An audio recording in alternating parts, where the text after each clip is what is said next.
with me here is Dr. Michael Williams, who's Associate Professor of International Relations at the University of London. And Mike Williams, I was just wondering your perspective. This has happened, if you look at it, 48 hours, incredibly quick process. But it seems from Vladimir Putin's speech that for Russians, or many Russians, this has been building up for decades. This is a historical wrong being righted in their point of view.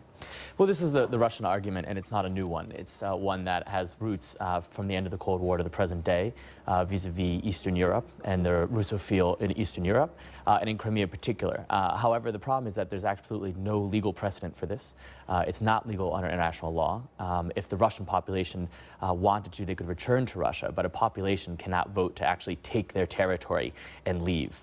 And what this does is it would legally open up a can of worms. So, for example, the Germans could say, well, we want all of East Prussia back, right?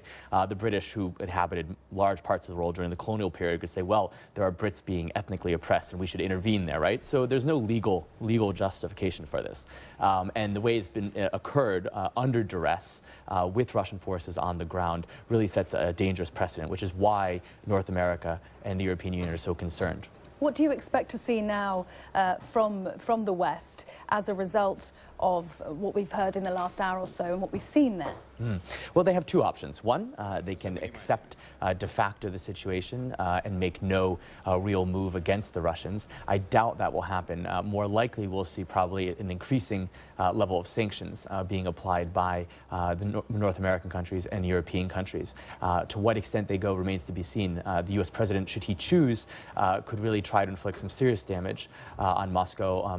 One option, for example, would be releasing the strategic petroleum reserves. The United States could sell 500,000 to 750,000 barrels of oil per day for the next 2 years from the petroleum reserve, and that would depress the value of oil about $10 a barrel, which would reduce 40 billion, roughly 10% of Russia's GDP over the course of a year. So if they wanted to, they could really push forward with some severe sanctions in response to this. However, there's a lot of other linkages related to Afghanistan and Iran that they're going to want to be cautious of.